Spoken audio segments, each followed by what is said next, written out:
오늘 본문 말씀은 이사야서 6장이죠. 아까 우리 같이 읽고 했습니다마는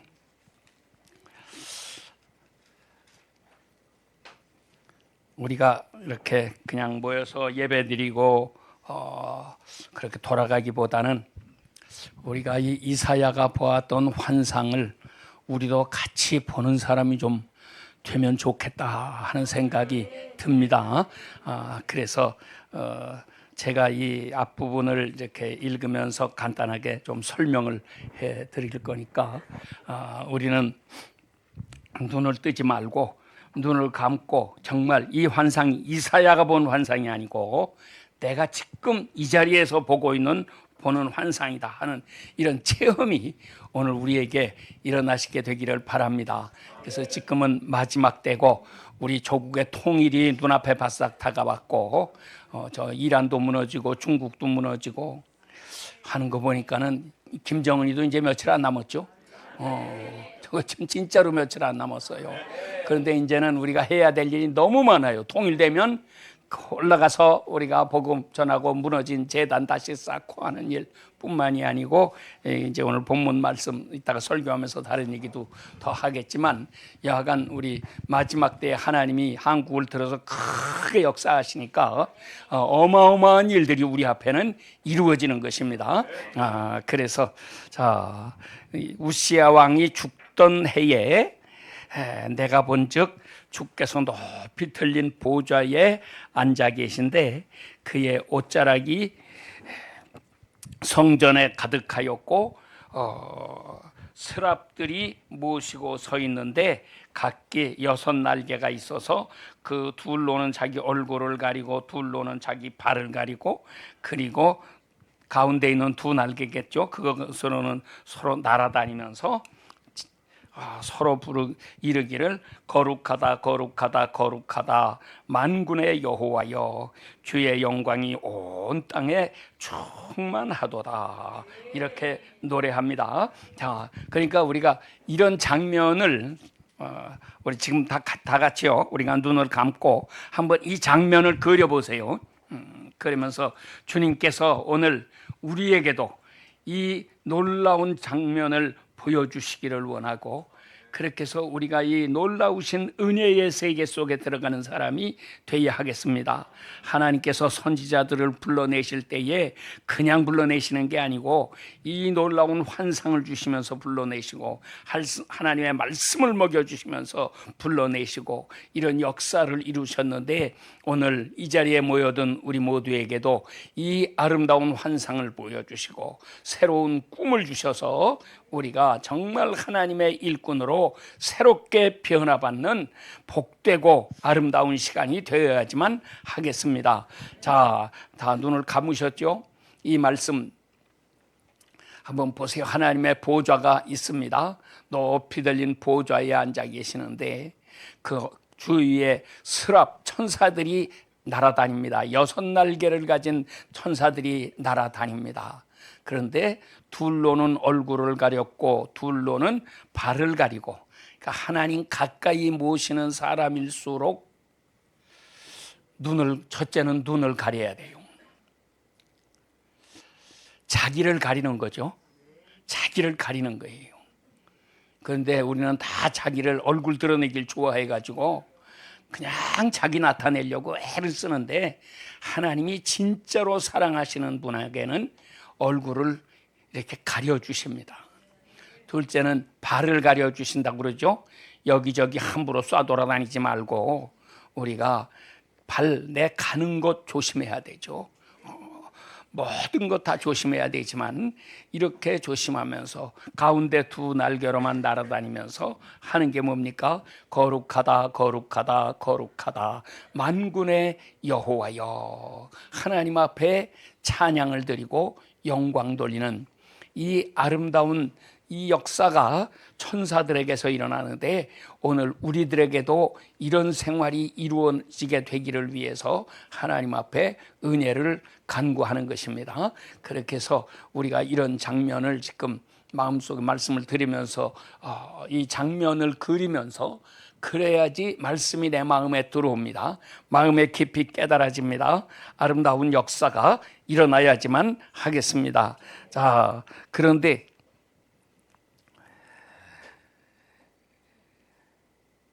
이런 장면을 보니까 제일 먼저 나타나는 현상이 이사야에게 이루어지는 거죠. 이 영광스러운 장면을 보면은 얼마나 기쁘겠어요. 막 벌떡 일어나서 춤을 추고 감사하고 찬양하고 막 그럴 것 같은데, 사실은 5절 말씀 보니까 화로다 나여 망하게 되었도다.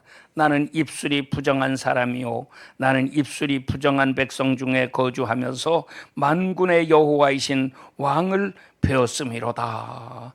회개가 터집니다. 자기가 부정하다고, 내가 죄인이라고 하나님 앞에 납작 엎드려집니다. 자, 오늘 이 영광스러운 모습을 보면, 하나님의 앞에 나아가게 되면 다 이렇게 됩니다. 그러니까 천사들도 두 날개로는 얼굴을 가리고 두 날개로는 발을 가리고 이렇게 했던 것처럼, 우리도 주님 앞에 더 가까이 나갈수록 얼굴을 가리고 발을 가리고 뿐만 아니라 화로다 나여 망하게 되었도다 하면서 나 자신이 얼마나 더러운 죄인인가를 깨닫고, 이런 깊은 깨달음 속에서 우리는 주님 앞에 가까이 나아갈 수 있는 사람이 되는 것입니다. 자, 그랬더니 그 서랍 중에 하나가 부젓가락으로 제단에서 집은 바 핀 숯을 손에 가지고 날아와서 그것을 이사야의 입술에 대며 말합니다. 보라, 이것이 내 입에 닿았으니 내 악이 제하여졌고 내 죄가 사하여졌느니라. 이사야에게 한 게 아니라 지금 나에게. 이 모습을 그려보세요. 지금 수랍 천사 하나가 이 핀 숯을 부젓가락에 집어서 이걸 가지고 나에게 찾아와서 내 입술에다 갖다 댑니다. 그러면서 뭐라고 말씀합니까? 우리가 이 놀라운 체험을 하고 죄 사함을 받고 성결함을 받고 새 힘을 받고 아름다운 역사가 여기에서 일어나야지 하겠습니다. 그래서 사하여졌느니라. 죄 사함을 받은 사람이 돼야 드디어 하나님의 일을 할 수 있는 사람이 됩니다. 죄 사함 받은 체험이 확실한 사람이래야 그 사람이 천국에 갑니다. 근데 죄 사함 받은 체험도 없는 사람, 그런 사람은 하나님의 일을 하면은 안 되는 사람이죠. 그래서 하나님의 일을 하겠다고 나서기 전에 먼저 우리를 새롭게 만드시고 정결하게 만드시고 거룩하게 만드셔서 이제 새로운 사명의 길에 나아가도록 역사해 주시는 것입니다. 이런 일이 있은 후에 하나님의 목소리가 들립니다. 주께서 이르시되 내가 누구를 보내며 누가 우리를 위하여 갈꼬. 여러분, 이 시간 우리가 이 음성을 들읍시다. 자, 하나님의 음성입니다. 내가 누구를 보내며 누가 우리를 위하여 갈꼬. 오늘 우리는 많은 사람이 함께 모여 있지만 이사야는 자기와 하나님과 1대1로 만나는 자리였습니다.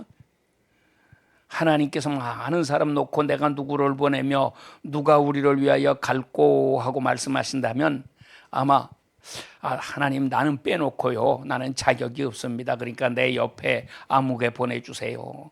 오른쪽에 누구, 왼쪽에는 누구, 내 앞에 있는 누구 보내주세요. 이렇게 말할 수 있을지 몰라도 나 하나만 딱 놓고 내가 누구를 보내며 누가 우리를 위하여 갈꼬 하고 말씀하시는데, 나 말고 딴 사람 찾아가세요. 그렇게 할 수가 없잖아요. 여러분들은 어떻게 하시겠어요? 하나님, 나는 절대로 안 됩니다. 나는 쏙 빼놓으시고요, 저 딴 데 가보세요. 그렇게 말씀하시겠어요? 하나님은 나를 찾으십니다. 내 옆 사람이 문제가 아니에요.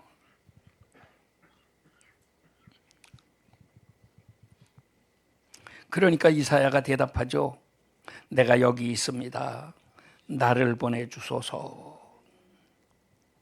자, 이제는 눈을 뜨시고요, 아까 우리가 본문 읽은 게 9절부터 이렇게 읽었죠. 9절 보십시다.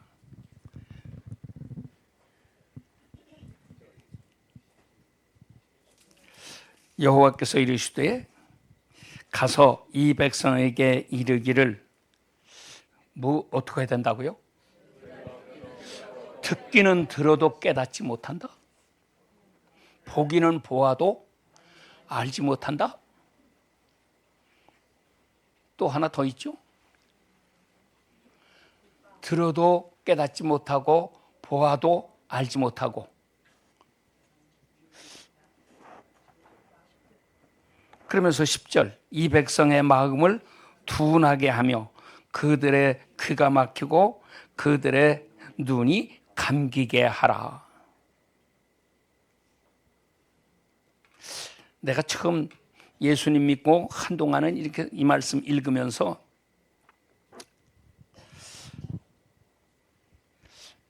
이 백성의 마음을 둔하게 한다? 누가 그렇게 해요? 하나님이. 그들의 귀가 막히게 해라. 눈이 감기게 해라. 누가 하신다는 거예요? 하나님이 하시는 게 확실하죠? 그러면 보지 못하고 듣지 못하고 깨닫지 못하는 게 책임이 누구한테 있어요? 하나님한테 다 있죠? 내가 처음 예수님 믿고 성경 읽을 때는 그렇게 읽었어요. 그러다가 마태복음 13장 보니까 마태복음 13장에는 천국 비유 7가지가 나오죠. 씨 뿌리는 비유로부터 시작해가지고 그래서 씨 뿌리는 비유를 이렇게 설명하시고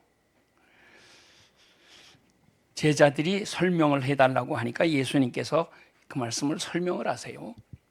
그런데 13장 마태복음 13장 15절에 보면은 거기에 예수님이 아주 분명하게 설명을 하고 계세요. 이 말씀을 바로 설명하시는 거예요. 저 사람의 마음을 둔하게 해라. 눈이 보지 못하게 만들어라. 귀가 듣지 못하도록 만들어라.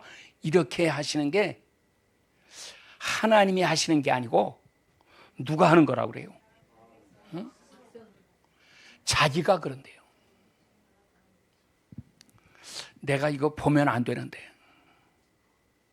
내가 들으면 안 되는데, 내가 깨달으면 안 되는데, 내 마음이 완악해져서 깨달으려고 하지 않는데요. 제가 목회를 하면서 교회 열심히 잘 나오는 사람, 이렇게 한 1년 다닌 사람 보면은 당신 이번에 세례를 받아라. 그러면 아이고 목사님 저는 아직 안 됩니다. 내가 세례 받으면은 교회도 빠지면 안 되고 잘 나와야 되겠고 담배도 피우면 안 되게 생겼고 술을 마셔도 안 되겠고 거기다가 11조도 잘 해야 되겠고 나쁜 말도 하면 안 되고 알긴 잘 알아요. 아직은 내 마음대로 좀 살고 싶습니다. 내가 이번에 당신에게 집사직을 주려고 하는데 어떻게 생각합니까? 아이고 목사님 나는 아직 안 됩니다. 나는 좀 더 세상적으로 살고 싶어요. 자기가 거절해요.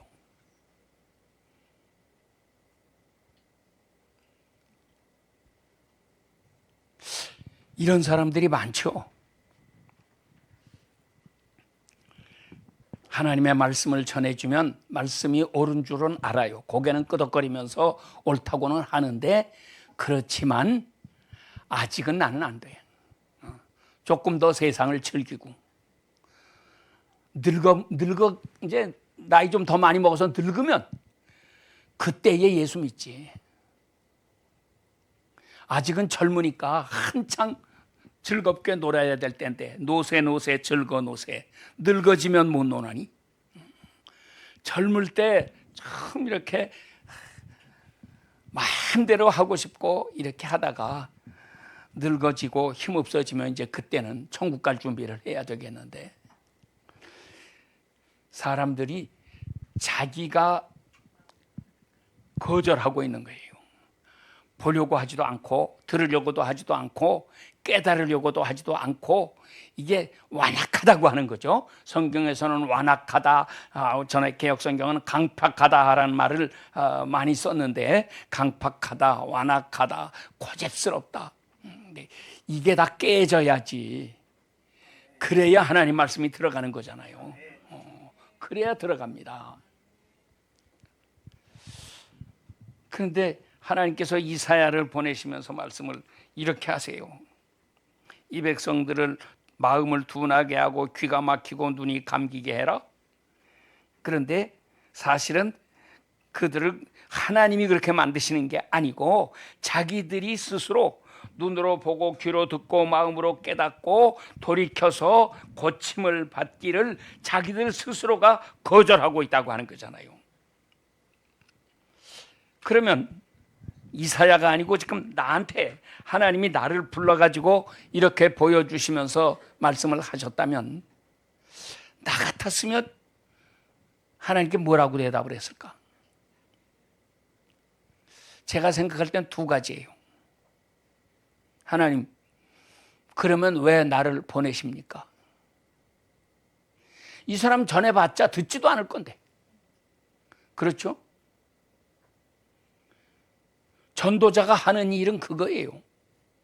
듣기를 원하지도 않는 사람에게 내가 들려주는 거예요.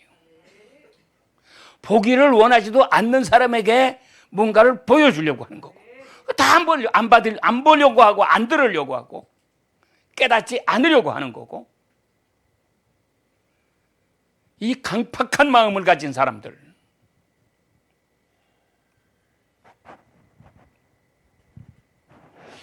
그러니 하나님께서 나를 보내시면서 가서 전해라. 네가 가서 전하면 네 말을 듣는 사람들마다 즉시로 회개하고 돌이켜서 새롭게 변화를 받을 것이다. 전도의 열매가 가득가득 맺혀질 것이다. 이렇게 얘기해 주시면 얼마나 좋겠어요. 하나님 나를 일꾼으로 보내려면 좀 격려해 주셔가지고 말이에요, 일할 의욕이 나도록 이렇게 만들어 줘야지. 그래야지 내가 가서 저 사람한테 전도할 거 아니에요. 근데 하나님 말씀은 아니래요. 제가 젊었을 때 예수님 처음 믿고 또 목회도 하고 이렇게 하면서 그때는 이제 그런 생각을 좀 했었어요. 하나님, 나에게 능력을 주세요. 그래서 아픈 사람 손만 얹고 기도 한 번만 하면 뻘떡 일어나게. 할 수 있으면 그냥 소경도 그 자리에서 눈을 번쩍 뜨고 안진뱅이가 뻘떡 일어나고 막 이렇게 하면 얼마나 좋겠습니까? 전도가 저절로 잘 될 텐데. 하나님 좀 그런 능력을 주시옵소서. 예수님이 오셔서도 그렇게 많이 역사하시지 않았습니까? 소경의 눈을 뜨게 하고 귀머거리에 귀가 열려지게 하고 문둥이를 깨끗하게 만들고 안전뱅이를 일으키고 심지어는 죽은 자를 살려내고 이렇게 하고 가난한 자에게 복음이 전파되게 하고 이런 역사를 이루셨는데, 나에게도 좀 그런 능력을 주시면 얼마나 좋겠어요. 근데 그 다음에 성경을 보니까 뭐라고 그래요? 화 있을진저 고라시나, 또 화 있을진저 베세다야. 왜 화가 있대요? 너희에게 행한 이 권능을 두로와 시돈에서 행하였으면 그들은 벌써 회개하고 제에 앉아 회개하였을 것이다. 그런데 너희는 얼마나 강팍한지 이런 권능을 보면서도 도무지 회개를 하지 않는구나. 그게 무슨 말씀이에요? 그렇게 기적을 행해봤자 소용없다는 얘기죠. 여기서 소경이 눈을 번쩍 뜨는 기적이 일어났으면 사람들은 깜짝 놀라서 막 모여들 수는 있어요. 그런데 회개는 안 일어난대요. 뭐 아주 안 일어나게 하겠습니까? 회개하는 사람들도 많이 있죠. 그렇긴 하지만 예수님께서 기대하고 원하셨던 것만큼은 되지 않는다는 거죠.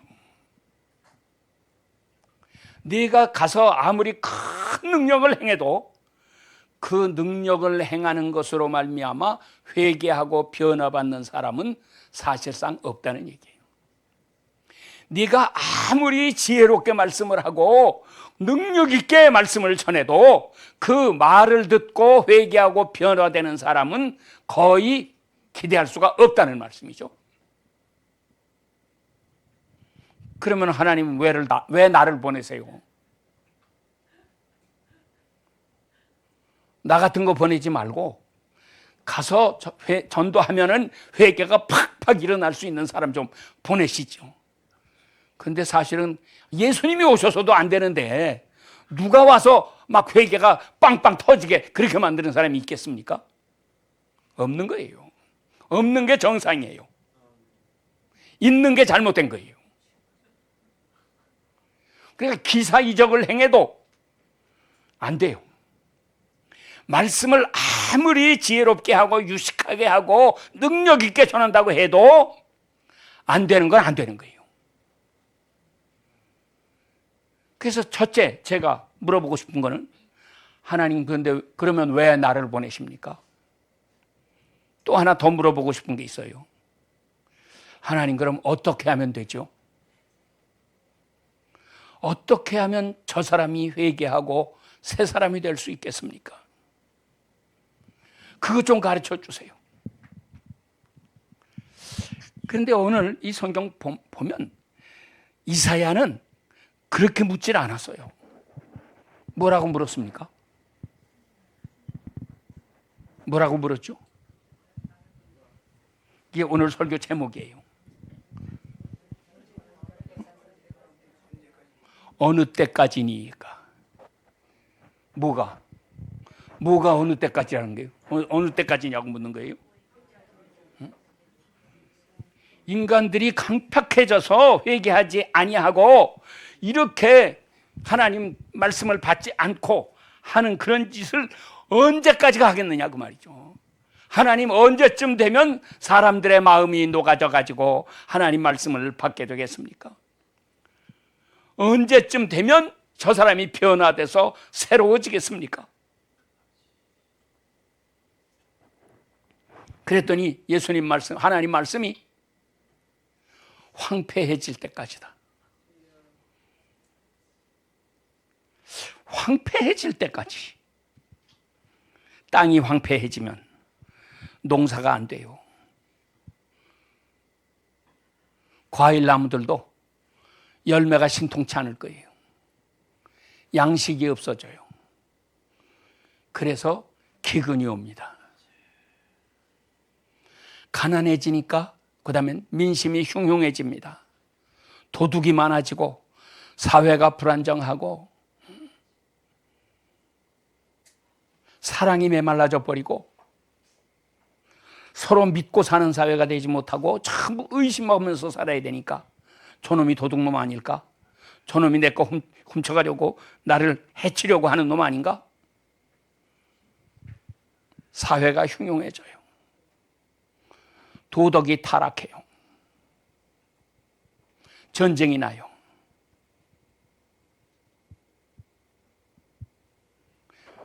그때까지래요. 하나님 말씀은 그때까지라고 하시는 겁니다. 그런 때가 돼야 뭔가가 변화가 일어난대죠. 어떤 변화? 하나님 말씀 받아들이는 역사가 그때에 일어난다는 거예요. 그래서 성경이 줄곧 우리에게 가르쳐 주시는 것은 누구에게 복음이 전파된다? 부자한테 복음이 전파된다가 아니에요. 권세자에게 복음이 전파된다가 아니에요. 가난한 자에게 복음이 전파된다. 고난을 당한 자에게 복음이 전파된다. 모든 희망, 소망을 다 잃어버린 자에게 복음이 전파된다. 우리가 언제 복음을 받습니까? 우리가 언제 기도하는 사람이 됐습니까? 편안하면은요, 기도 안 해요.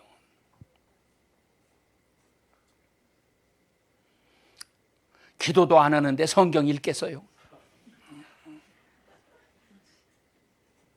교회는 형식적으로 다니고 교회 와서 꼭 잘난 척은 더 해요.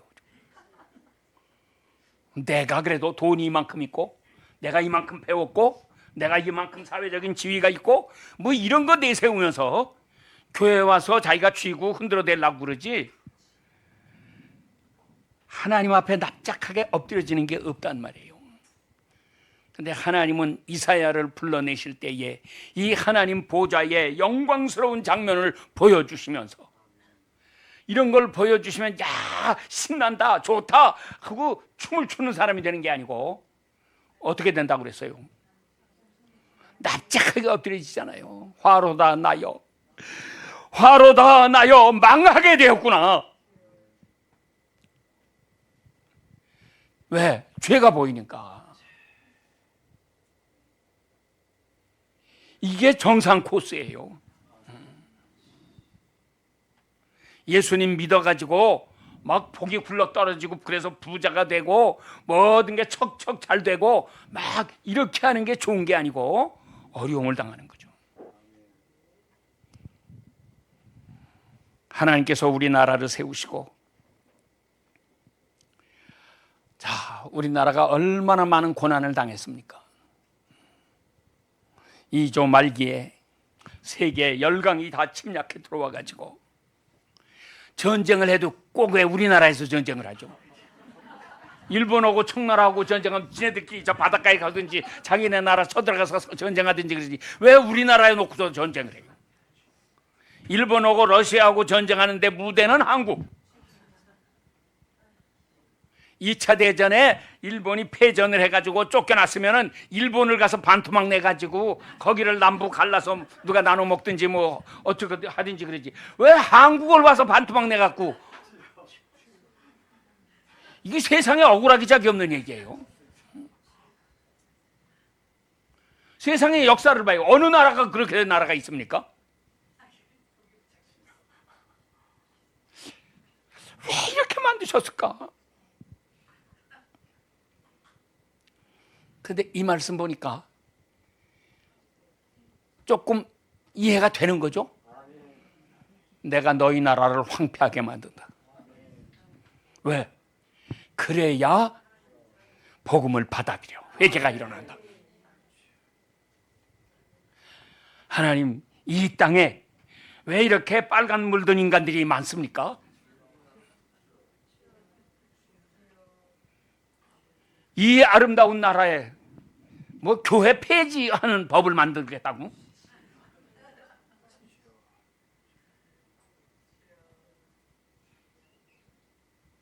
왜 저런 자들을 그냥 두십니까? 싹 다 없애버리시지. 그런데 이 말씀 보니까 답이 나온단 말이에요. 내가 너희를 황폐하게 만든다. 그래야 복음을 받아들인다.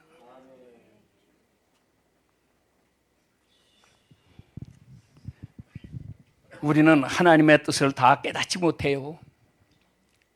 하나님은 놀라운 계획을 가지고 우리나라에 역사하시는 거잖아요. 우리가 이런 고난을 겪었기에 오늘날 이 놀라운 발전을 이루었습니다. 기적을 이루었습니다. 우리가 붙인 이름인지는 몰라도 한강의 기적이라는 말이,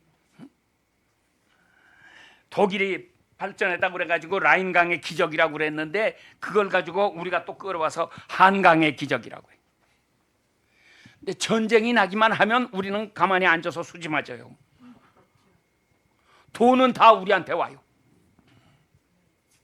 한국이 더욱더욱 유명해지고, 이번에도 미국하고 이란하고 전쟁을 하니까 우리 감춰졌던 무기들이 막 다 드러나게 되고 이거 막 줄 섰잖아요. 서로 사가겠다고.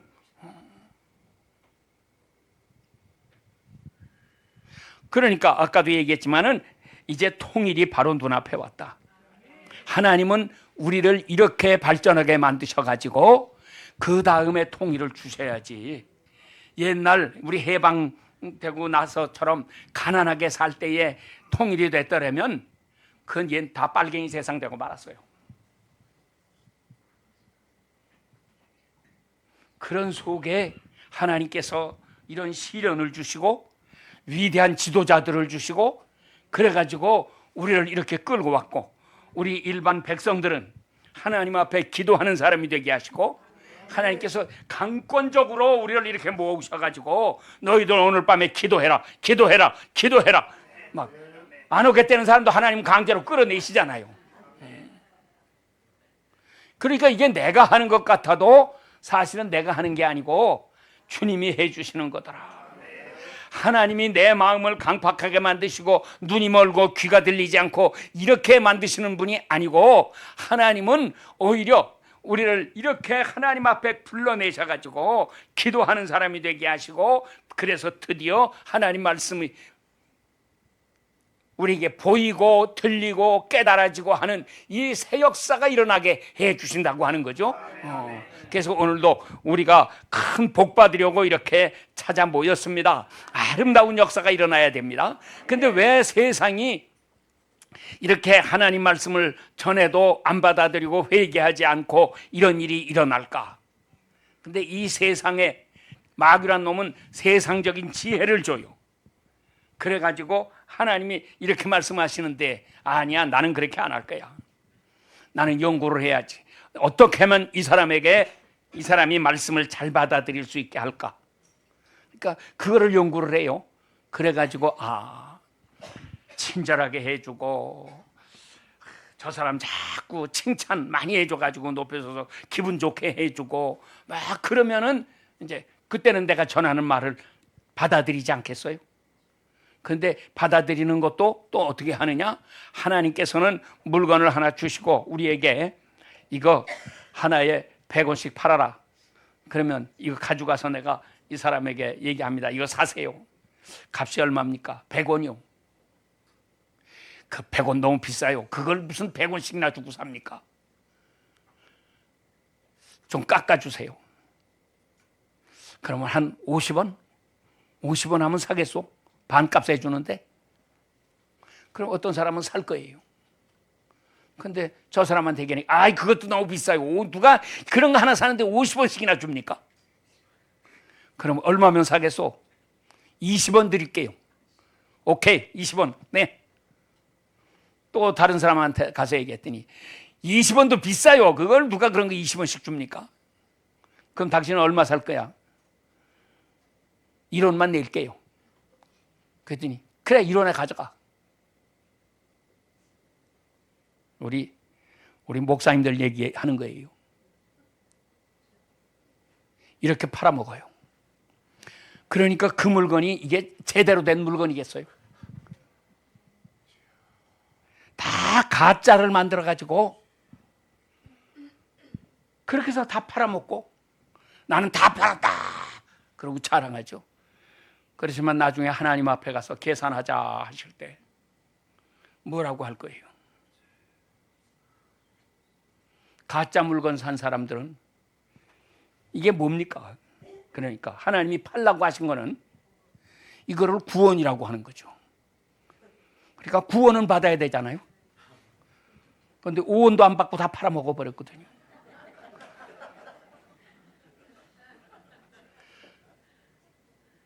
그러니까 저 사람은 산 게 가짜야. 하나님 앞에 가서 계산할 때 하나님이 너 물건 어떻게 팔았느냐 물으시면 뭐라고 대답을 해야 돼요? 제 값을 받고 팔았으면 내가 물건 몇 개 팔아서 얼마입니다. 이게 계산이 되는 건데.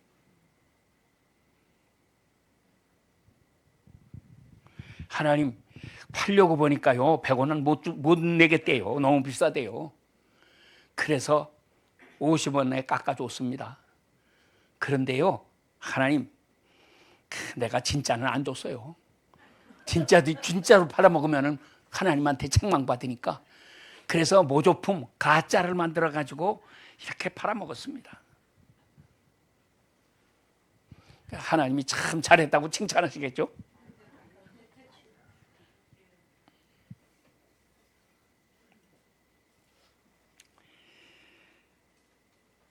하나님의 말씀은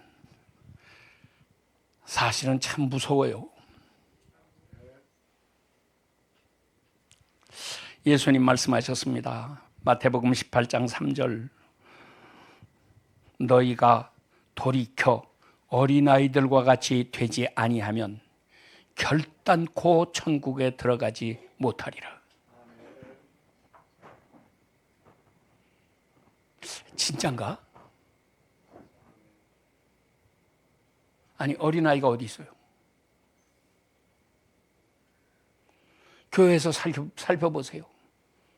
이제는 뭐 어린애 낳지도 않지만, 그러니까 없기도 하지만, 하나님은 진짜 나이 어린 그 아기들 얘기하시는 게 아니잖아요.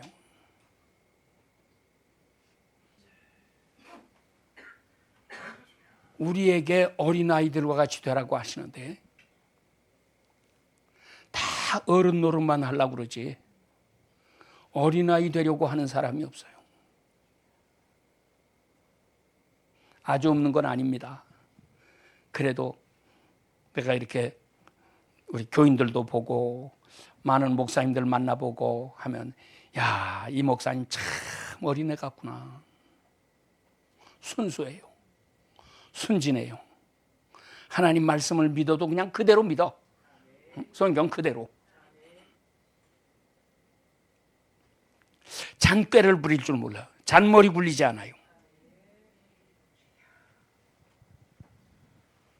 신자들도 순수한 사람들이 있어요. 세상적으로 지혜롭다고 그러고 똑똑하다고 그러고 잘났다고 하고 이렇게 하면서 잔머리 굴리는 사람들이 있고, 참 순수한 마음으로 살아가는 사람들이 있잖아요. 그런데 이게 어려운 거죠.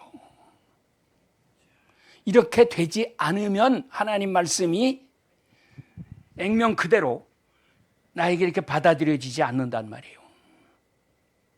자기식으로 다시 이상하게 자기들이 이해를 하고 이상하게 번역을 하는 거예요.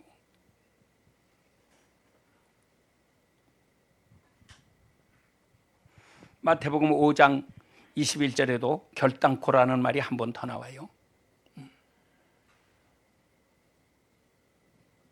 자, 거기에서는 너희 의가 서기관들과 바리새인들보다 더 낫지 아니하면 결단코 천국에 들어가지 못하리라.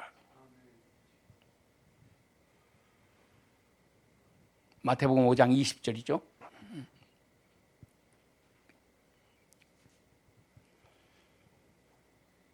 바리새인들 서기관들은 어떻게 살았는데요? 그 사람들은 율법을 그대로 지켰습니다. 살인하고 간음하고 도둑질하고 이런 거 실제로는 했는지는 몰라도 겉으로 나타나게는 하지 않았죠. 11조를 잘하고, 그 사람들 이야기 가운데 더 놀라운 거는 1회에 2번씩 금식하고, 2끼 금식했나? 하긴 1회에 2끼만 금식했대도 그거 대단한 사람이에요. 한 끼도 금식하기 어려운데. 근데 보면 이틀 금식했다고 그러잖아요. 지금도 일주일에 하루 금식하는 분들은 많이 있어요. 그런데 이틀씩 금식한다? 아, 이거 대단한 분들이에요. 근데 바리새인들이 그렇게 살았어요. 율법의 의로는 흠이 없는 사람이었다. 그런데 우리가 천국 가려면 그게 커트라인입니다. 그것보다는 나아야 된다는 거잖아요. 근데 이런 말씀 사실 많이 안 가르치죠. 또 예수님은 니고데모에게 뭐라고 말씀하세요? 네가 물과 성령으로 거듭나지 아니하면 어떻게 된다고요? 천국에 못 가는 거는 말할 것도 없고 천국을, 하나님의 나라를 볼 수도 없느니라. 구경도 못 한대요. 거듭나지 않으면.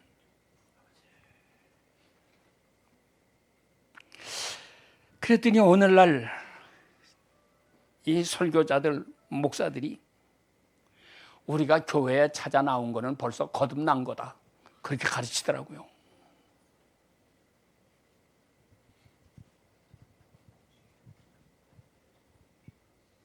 우리는 이미 거듭난 사람이고. 어제 저녁에 제 고등학교 동창생들 우리 신우회 모임이 있어서 거기에 가서 말씀을 전했어요. 그 설교를 하고 났더니 이 친구들이 좀 충격을 받은 모양이에요. 그래가지고 질문을 할 게 있다고 그러면서, 목사님 설교를 들으니까 우리 교회 목사님이 가르치는 거하고 다르다고. 그게 뭐가 다르냐 그랬더니, 구원은 믿음으로만 된다고 우리 목사님은 그렇게 강조하시고, 우리는 다 믿은 사람들이니까 우리는 다 구원받았다, 이거를 많이 강조한다. 근데 당신 설교 들어보니까는 도무지 나는 구원 못 받게 생겼는데 어떻게 되겠느냐.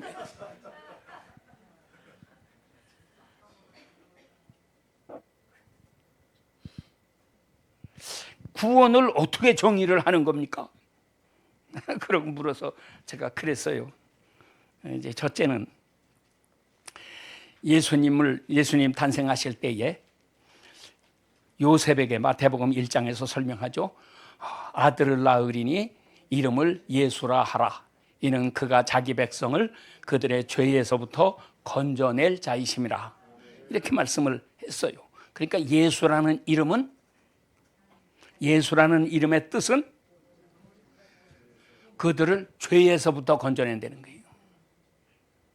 기근에서 건져낸다, 병에서 건져낸다, 전쟁에서 건져낸다, 물에 빠진 놈 건져낸다. 건져낸다는 말은 많이 쓸 수 있는 그런 말이지만, 특별히 예수님께서 하시는 일은 우리를 죄에서부터 건져내시는 거라고 말이죠. 죄에서 건져내시기 위해서 오신 거래요. 그래서 이것을 구원이라고 그래요. 예수라는 이름이 구원이라는 뜻이잖아요. 그런데 그 다음에 마태복음은 계속 설명합니다. 이것을 옛날 700년 전 이사야 선지자가 예언했던 말씀, 이사야 7장 14절에 있는 말씀 가지고, 보라 처녀가 잉태하여 아들을 낳을 것이요, 그 다음에 그의 이름을 임마누엘이라 하리라. 그러면서 설명을 붙였어요. 임마누엘이 무슨 뜻이냐? 이는 하나님이 우리와 함께 계시다 함이라. 그래서 이제 어제 제가 그 말씀을 가지고 설명을 했습니다. 구원이란 뭐냐? 당신 그분이 묻기를, 구원을 어떻게 우리가 이해를 해야 되는 거냐? 그래서 구원은 임마누엘이다. 내가 임마누엘을 늘 느끼면서 살아야 돼. 체험하면서 살아야 돼. 오늘 하루를 지나고 나서 과연 하나님이 나와 함께 해 주셨는지, 이것이 느껴지는지 안 느껴지는지, 이거를 늘 느끼고 사는 사람은 구원받은 사람. 그런 게 없이 자기 마음대로 살면서 그냥 나는 구원받았다 그렇게 믿고 사는 사람은 그거는 가짜.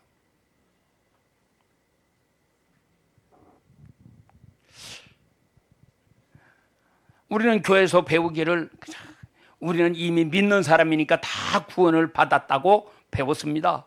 그리고 한 번 받은 구원은 절대로 상실되지 않으니까 우리는 천국 가는 거 걱정할 필요가 전혀 없다고 이렇게 배웠습니다.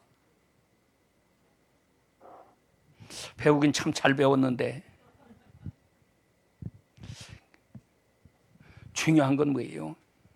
믿음이 뭐냐 하는 거지. 믿음이 뭐냐?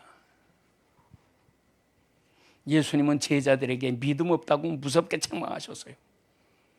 이 책망하신 게 6번이나 나와요. 마태복음에만도.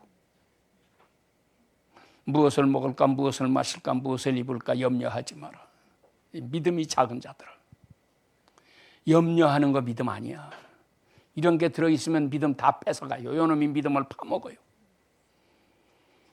그 다음에는 풍랑을 보고 무서워하는 것. 그 다음에는 베드로가 예수님이신 것을 알고 풍랑 바다로 뛰어들었잖아요. 그렇게 걸어가다가 물 위로 저벅저벅 걸어가다가 바람이 휙 일어나니까는 퐁당 빠져버렸죠. 그때 예수님이 와서 건져내시면서, 그때는 무서워하는 애가 아니에요. 처음 풍랑을 만났을 때 그때는 왜 무서워하느냐고 책망하셨고, 그 다음번에는 왜 의심하였느냐. 의심하는 것도 믿음이 아니에요. 무서워하는 거 믿음 아니에요. 전쟁이 나도 무서워하지 말아야지. 질병이 아무리 창궐해서 세상을 가득하게 이렇게 사람들이 죽어나가도 걱정하지 말아야지. 이거 다 믿음인데.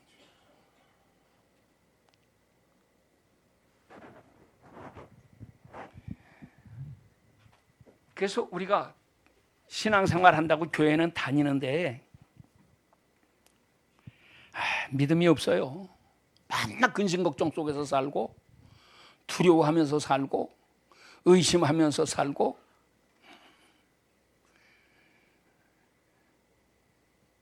말씀을 깨닫지 못하면서 살고, 이 깨닫고 못 깨닫고도 믿음의 문제예요.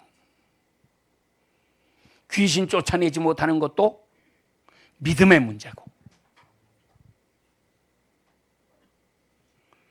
그래서 정말 이 성경을 보면 이거 얼마나 많아요. 우리가 구원 못 받는다는 말씀이 너무 많이 나와요. 우리 주기도문 봐요. 우리가 우리에게 죄 지은 자를 사하여 준 것 같이 우리 죄를 사하여 주시옵소서. 사실 그것도 좀 고치려고 했다가 그냥 어떻게 안 되고 말았는데, 뭐가 잘못됐나? 내가 나에게 죄 지은 사람을, 저 사람이 나에게 죄를 지었다? 죄 지은 사람을 어떻게 해준 것 같이? 사해 준 것 같이? 내가 뭔데 사해 줘? 우리말로 사한다는 말은 사람끼리 쓰는 말이 아닙니다. 임금님이나 사해 주는 거지. 그렇죠? 하나님이 사해 주시는 거지, 사람은 사람을 사해 줄 수가 없어요. 그래서 그건 용서해 주는 거지. 근데 그건 뭐 문법적인 문제니까. 하여튼 이것도 논란이 조금 됐었어요. 우리 개정판 만들 때. 그러다가 그냥 둡시다 그래가지고 넘어가고 그런 건데, 우리 주기도문에서 늘 우리가 외울 때마다 그 구절을 외우잖아요. 그런데 주기도문이 마태복음 6장 9절에서 13절까지입니다. 그리고 14절에 주기도문 이제 끝났는데, 나라와 권세와 영광이 아버지께 영원히 있사옵나이다 아멘 하고 끝났는데, 그 다음에 14절 15절 하나 덧붙였어요. 뭐를 덧붙여놨죠? 너희가 사람의 과실을 용서하면 너희 천부께서도 너희의 과실을 용서하시려니와, 너희가 사람의 과실을 용서하지 아니하면 너희 아버지께서도 너희 과실을 용서하지 아니하시리라. 내가 저 사람 죄를 용서해 주지 않으면 나도 용서 못 받는데요. 이거를 마태복음 18장에서는 어떤 임금에게 1만 달란트 빚진 신하가 있었잖아요. 불러가지고 이놈 왜 돈 안 갚느냐 하고 호통을 치고 왕이 호령을 하니까는 이 사람이 두 손 두 발 되도록 싹싹 빌어가면서 제발 살려달라고, 내가 돈이 있는데 안 갚고 있겠습니까? 지금 돈이 없어서 못 갚는 거지. 조금만 말미를 주시면 내가 꼭 갚겠습니다. 누구의 돈이라고 감히 내가 떼어먹고 안 갚고 그렇게 하겠습니까? 그러면서 비는데 임금님이 보니까는 불쌍하잖아요. 다 탕감해 줬어요. 이런 큰 은혜를 받았으면 자기가 가다가 마침 자기 동관이라고 했으니까 계급이 같은 친구였던 모양이죠. 딱 만나서 멱살을 콱 움켜쥐고, 야 이놈, 너 나한테 100데나리온 빚진 거 언제 갚을 거야? 이 친구가 손이 발이 되도록 빕니다. 조금만 기다려달라고. 그런데 언제까지 기다려? 너를 잡아서 감옥에다 쳐넣어버렸어요. 왕이 그 말을 들었습니다. 다시 불렀어요. 너 이놈, 내가 너한테 10,000달란트를 탕감해 줬는데 네 친구가 너한테 100데나리온 빚진 거 그것도 좀 탕감 못 해주냐? 탕감은 못 해준다고 해도 좀 형편이 필 동안 좀 기다려줄 수도 있는 건데. 그래서 이놈 다시 잡아놓고 너 10,000달란트 다 갚아라. 먼저 사해준 거 취소. 이렇게 될 수 있다는 거죠. 얼마나 무서운 말씀입니까?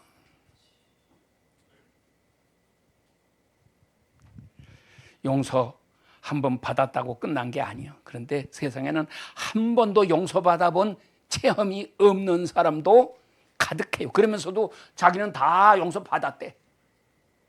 하나님은 용서해 주신 일이 없는데 자기 마음대로 용서받았대.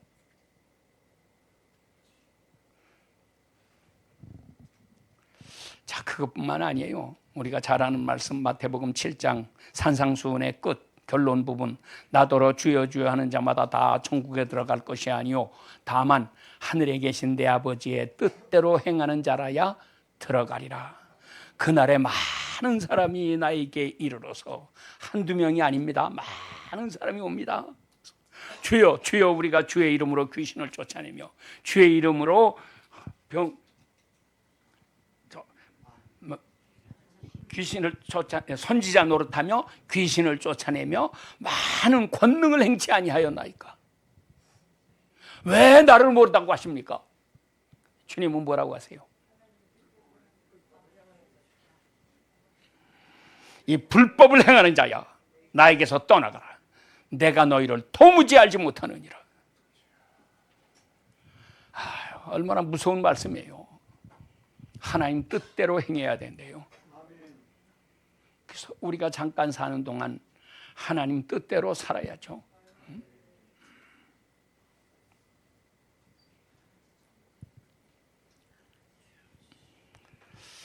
자, 세월은 자꾸 흘러가고 우리가 갈 날은 점점 가까워지는데, 그러나 하나님께서 우리 한국 너무너무 사랑하셔서 오늘날 이 마지막 때에 이곳을 하나님께서 정말 새 나라 만드시잖아요.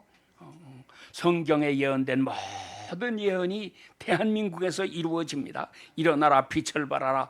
이는 내 빛이 이르렀고 여호와의 영광이 내 위에 임하였음이니라 말씀하시는, 그게 다 우리에게, 우리나라에 임하시는 거고, 그 이사야서에 참 우리 한국에 대한 예언이 가득 차 있는 거예요. 세계 열방의 재물이 다 몰려온다고 그러잖아요. 세상의 청년들이 다 모여온다고 하잖아요. 이게 지금 우리 한국에서 다 이루어지고 있는 거 아닙니까? 세상의 재물이 다 모여와요. 우리나라가 이제 뭐 전투기만 만든 게 아니라 얼마 지나면 이제 항공기도 만들겠죠. 미국보다도 더 잘 만드는 거, 세계에서 제일 좋은 항공기들 만들어가지고 전 세계로 팔아먹으면은 하여튼 돈 벌 일이 가득가득 쌓였어요. 예수님만 잘 믿으면 막 기적이 일어나는 거예요. 우리는 그냥 기도하면 되는 사람이고, 하나님께서 우리 자손들을 통해서 또 우리 주변에 있는 사람들을 통해서 이렇게 돈 벌게 만드시고 이렇게 역사하시는 거잖아요. 여하간 우리가 이게 보통 복을 받은 사람들이 아닙니다. 하나님 어쩌다가 나에게 이런 복을 주십니까? 하나님은 나에게, 여러분들 모두에게 더 열심히 기도하라고 그러시지 않습니까? 우리는 기도만 하면 돼. 걱정할 거 하나도 없고 기도만 하면 된다. 하나님은 기적을 일으키신다. 나는 전에도 통일이 되면 하나님이 어떻게 통일을 시켜주실까 궁금했는데 이제 자꾸 이게 드러나고 있잖아요. 그러니까 저 소련 제일 원수 같은 그놈들이 어떻게 마음을 하나님께서 푸틴의 마음을 바꿔놓으셔가지고 한국한테는 저렇게 지금 잘해주잖아요. 뭐 자기네 땅 다 주겠다고 그러고. 중공이 못되게 놀더니 시진핑이 망하는 거 봐요. 김정은이 저건 뭐 가운데 끼어가지고 찍소리도 못하는 거지. 저절로 통일이 돼요. 그런데 이 땅에 아직도 정신 못 차리는 좌파 사상 가진 사람들, 지금도 김정은이나 빨고 있고 거기다가 아첨하고 어떻게 잘 보이려고 하는 이런 머저리 같은 인간들이 얼마나 많아요. 우리가 정말 하나님 앞에서 이 복을 받아가지고 삽니다.